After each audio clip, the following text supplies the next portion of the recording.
नमस्कार। आप सभी का हार्दिक अभिनंदन। आइए ब्रह्म पुराण के अगले अध्याय का पाठन आरंभ करते हैं। कुब्जा पर कृपा। कुवलया पीड़, चाणूर, मुष्टिक, तोषिल और कंस का वध तथा वसुदेव द्वारा भगवान का सत्वन। व्यास जी कहते हैं, तदनंतर श्री कृष्ण ने राजमार्ग पर एक कुब्जा स्त्री देखी जो अंगराग से भरा हुआ पात्र लिए आ रही थी।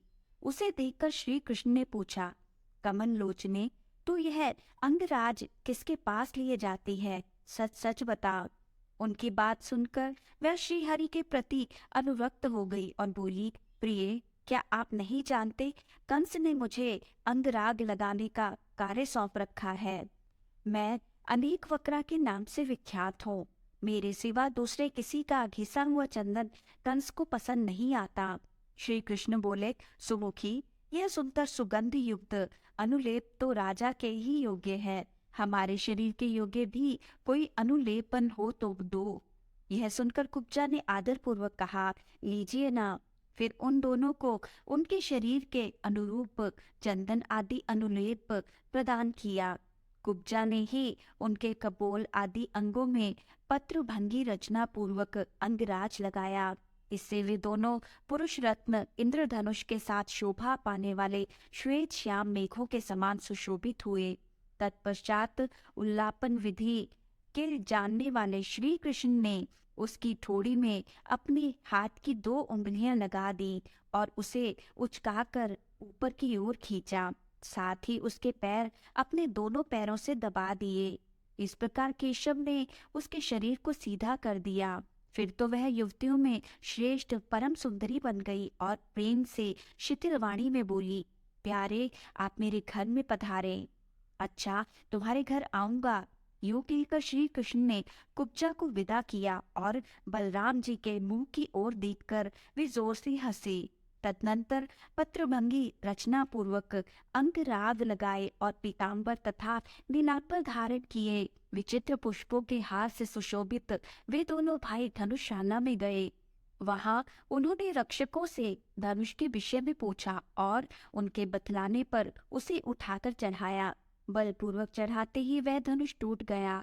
उससे बड़े जोर का शब्द हुआ जिससे सारी मथुरापुरी गूंज उठी। धनुष टूटने पर रक्षकों ने उन पर आक्रमण किया। तब वे रक्षक सेना का संहार करके धनुषाना से बाहर निकले। कंस को अक्रूर के लौटने का हाल मालूम हो चुका था। फिर धनुष टूटने का शब्द सुनकर उसने चाणूर और मुष्टिक से कहा, दोनों गोपपुत्र यहाँ आ गए हैं। उन्हें मेरे सामने मल्ल युद्ध करके तुम दोनों अवश्य मार डालना, क्योंकि वे दोनों मेरे प्राण लेने वाले हैं। यदि युद्ध में उन्हें मारकर तुमने मुझे संतुष्ट किया तो मैं तुम्हारी जो जो इच्छा होगी वह सब पूर्ण करूंगा। वे दोनों मेरे शत्रु हैं, अतः न्याय से अथवा अन्याय से उनको अवश्य मार डालो। उनके मारे जाने पर इस राज्य पर मेरा और तुम्हारा समान अधिकार होगा। इस प्रकार उन दोनों मल्लों को आदेश दे कंस ने हाथी वाहन को बुलाया और उच्च स्वर से कहा, महावत, तू कुवलयापीड़ हाथी को मतवाला करके रंगभूमि के द्वार पर खड़ा रखना। जब दोनों गोपपुत्र मल्ल युद्ध के लिए आए तब उन्हें द्वार पर ही मरवा डालना। महावत को यह आज्ञा दे कंस ने देखा रंगभूमि में सब और यथा योग्य मंच लग गए हैं। तब वह सूर्योदय होने की प्रतीक्षा करने लगा। उसकी मृत्यु समीप आ गई थी। सबेरा होने पर सब मंचों पर नागरिक गण आ विराजे। जो मंच केवल राजाओं के लिए बिछे थे वहां भिन्न भिन्न स्थानों के राजा अपने सेवकों के सहित आ बैठे। जो लोग मल्लों की जोड़ का चुनाव करने वाले थे उन्हें कंस ने रंगभूमि के बीच में अपने पास ही बिठाया। वह स्वयं भी बहुत ऊंचे मंच पर विराजमान था। रनिवास की स्त्रियों के लिए अलग मंच लगे थे और नगर की स्त्रियों के लिए अलग। नंद आदि गोप दूसरे दूसरे मंचों पर बैठे थे। अक्रूर और वसुदेव मंचों के किनारे खड़े थे। बेचारी देवकी नगर की स्त्रियों में खड़ी थी। वह सोचती थी अंतकाल में भी तो एक बार पुत्र का मुंह देख लो। इसी सभी रंगभूमि में तुरही आदि बाजे बज उठे। चाणूर उछलने और मुष्टिक ताल ठोकने लगा। लोगों में हाहाकार मच गया। बलराम और श्री कृष्ण रंगभूमि के द्वार पर आए और महावत से प्रेरित कुवलयापीड़ नामक हाथी को मारकर भीतर घुस गए। उस समय उनके अंगों में हाथी का मद और रक्त लगे हुए थे। उसके बड़े बड़े दांतों को ही उन्होंने अपना आयुध बना लिया था। वे दोनों भाई गर्वपूर्ण लीलामयी चितवन से निहारते हुए उस महान रंगोत्सव में इस प्रकार प्रविष्ट हुए मानो मृगों के झुंड में दो सिंह आ गए हों। उनके आते ही रंगभूमि में चारों ओर महान कोलाहल हुआ। सब लोग विस्मय के साथ कहने लगे, यही कृष्ण हैं, यही बलभद्र हैं। ये कृष्ण वे ही हैं जिन्होंने भयंकर राक्षसी पूतना का वध किया, छकड़े उलट दिए और दोनों अर्जुन वृक्षों को उखाड़ डाला, जिन्होंने बालक होते हुए भी काली नाग के मस्तक पर नृत्य किया, 7 रातों तक गोवर्धन पर्वत को हाथ पर रखा और अरिष्ट, धेनुक तथा केशी आदि दुराचारियों को खेल खेल में ही मार डाला। वे ही ये श्री कृष्ण दिखाई देते हैं। और ये जो दूसरे महाबाहु युवतियों के मन और नयनों को आनंद देते हुए लीला पूर्वक आगे आगे चल रहे हैं, वे श्री कृष्ण के बड़े भाई बलदेव जी हैं। पौराणिक रहस्य को जानने वाले विद्वान पुरुष इन्हीं गोपाल के विषय में यूं कहते हैं कि ये शोक सागर में डूबे हुए यदुवंश का उद्धार करेंगे। निश्चय ही ये सबको जन्म देने वाले सर्वभूत स्वरूप भगवान विष्णु के अंश हैं, जो पृथ्वी का भार उतारने के लिए अवतीर्ण हुए हैं। इस प्रकार जब नगर के लोग बलराम और श्री कृष्ण का वर्णन कर रहे थे, उस समय देवकी के हृदय में स्नेह के कारण उनके स्तनों से दूध बहने लगा। वसुदेव जी तो मानो समीप आई हुई वृद्धावस्था को छोड़कर युवा हो गए। उनकी दृष्टि अपने दोनों पुत्रों पर ही लगी हुई थी, मानो वे ही उनके लिए महान उत्सव हो। रनिवास की स्त्रियां एक टक नेत्रों से श्री कृष्ण और बलराम को निहारती थी। नगर की स्त्रियां तो उनकी ओर से दृष्टि ही नहीं हटाती थी। स्त्रियां आपस में कहने लगी, सखियों, श्री कृष्ण का मुख तो देखो, कैसी कमल जैसी सुंदर आंखें हैं। कुवलयापीड़ हाथी से युद्ध करने के कारण जो परिश्रम हुआ है, उससे इनके मुख पर पसीने की बूंदें निकल आई हैं। इन श्वेत बिंदुओं से सुशोभित इनका प्रसन्न मुख ऐसा जान पड़ता है मानो खिले हुए कमल पर ओस की कण शोभा पा रहे हों। इस मनोहर मुख की झांकी करके आज अपना जन्म सफल कर लो। आहा भामिनी, इस बालक के वक्ष स्थान पर तो दृष्टिपात करो। श्रीवत्स चिन्ह से इनकी कैसी शोभा हो रही है। यह संपूर्ण जगत का आश्रय है और इनकी दोनों भुजाएं शत्रुओं का दर्प दलन करने में समर्थ हैं। अरे सखी, उधर देखो, मुष्टिक और चाणूर को उछलते कूदते देख बलभद्र जी के मुख पर मंद हास्य की कैसी छटा छा रही है। हाय सखी, देखो तो सही, ये श्री कृष्ण चाणूर के साथ युद्ध करने जा रहे हैं। क्या इस सभा में न्याय युक्त बर्ताव करने वाले बड़े बूढ़े नहीं हैं? कहा तो अभी युवावस्था में प्रवेश करने वाले श्री हरि का सुकुमार शरीर, और कहा वज्र के समान कठोर एवं विशाल शरीर वाला यह महान असुर। ये दोनों भाई रंगभूमि में अभी तरुण दिखाई देते हैं। इनके सभी अंग कोमल हैं और चाणूर आदि दैत्य मल्ल बड़े ही भयंकर हैं। युद्ध के लिए जोड़ का चुनाव करने वाले लोगों का यह बहुत बड़ा अन्याय है कि वे मध्यस्थ होकर भी बालक और बलवान के युद्ध की उपेक्षा करते हैं। जब नगर की स्त्रियां इस प्रकार वार्तालाप कर रही थी, उसी समय भगवान श्री हरि अपने पदाघात से पृथ्वी को कंपाते हुए सब लोगों के हृदय में हर्षातिरेक की वृष्टि करने लगे। बलभद्र जी भी ताल ठोककर मनोहर गति से उछलते हुए चल रहे थे। उस समय यह पृथ्वी पग पग पर उनके पदाघात से विदीर्ण नहीं हुई। यही बड़े आश्चर्य की बात थी। तदनंतर अमित पराक्रमी श्री कृष्ण चाणूर के साथ कुश्ती लड़ने लगे तथा मल्ल युद्ध की विद्या में कुशल मुष्टिक दैत्य बलदेव जी के साथ भिड़ गया। श्री कृष्ण चाणूर के साथ परस्पर भिड़कर, नीचे गिराकर, उछालकर, घूसे और वज्र के समान कोहनी से मारकर, पैरों से ठोकरी देकर तथा एक दूसरे के शरीर को रगड़कर लड़ने लगे। इस तरह उन दोनों में बड़ा भारी युद्ध हुआ। उस युद्ध में यद्यपि किसी अस्त्र शस्त्र का प्रयोग नहीं होता था, तो भी वह अत्यंत घोर एवं भयंकर था। अपने बल और प्राण शक्ति से ही साध्य था। ज्यों ज्यों चाणूर श्रीहरि के साथ युद्ध करता, त्यों ही त्यों उसकी प्राण शक्ति घटती जाती थी। जगन्मय श्री कृष्ण भी उसके साथ लीला पूर्वक युद्ध करने लगे। वह परिश्रम से थक गया था, अतः क्रोध पूर्वक श्री कृष्ण के हाथ पर हाथ मार रहा था। कंस ने देखा श्री कृष्ण का बल बढ़ रहा है और चाणूर थकता जा रहा है। कुपित होकर उसने बाजे बंद करा दिए। इसी समय आकाश में देवताओं के अनेक प्रकार के बाजे बज उठे। अदृश्य भाव से खड़े हुए देवता हर्ष में भरकर भगवान की स्तुति करते हुए बोले, केशव, चाणूर दानव को मार डालिए।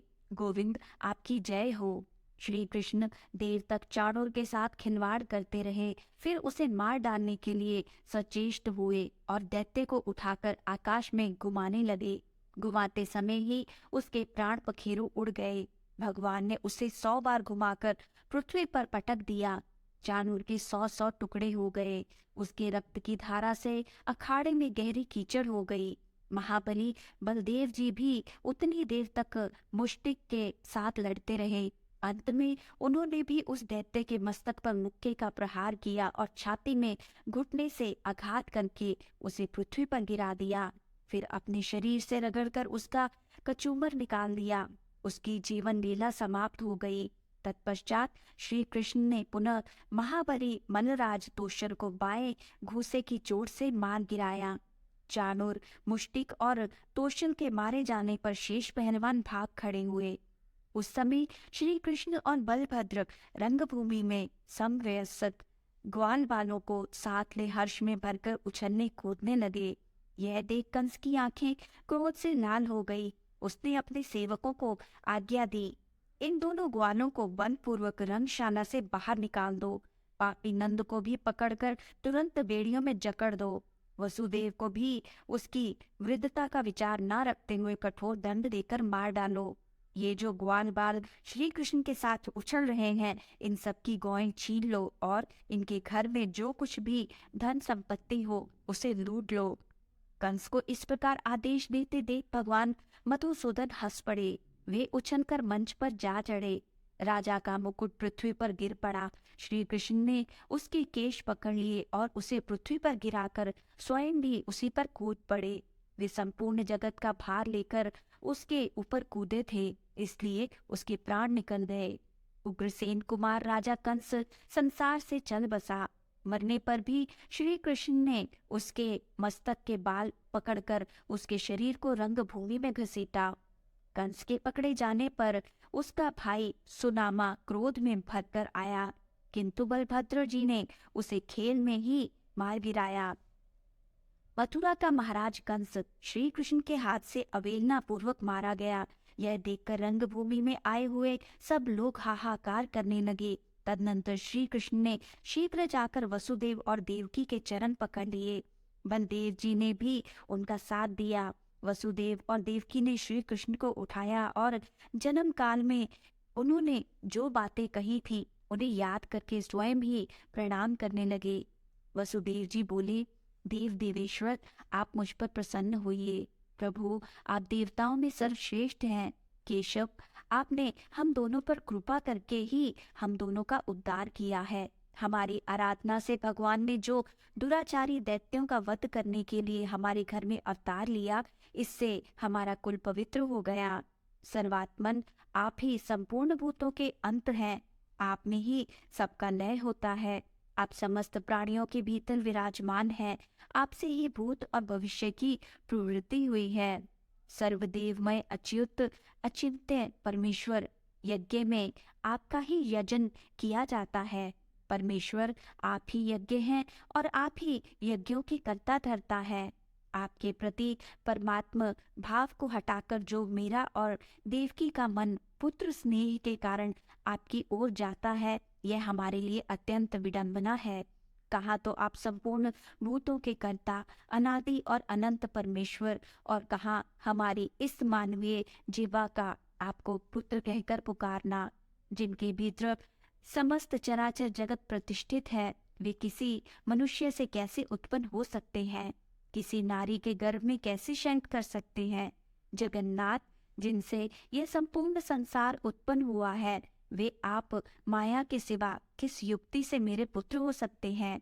परमेश्वर, आप प्रसन्न हो, इस विश्व की रक्षा करें।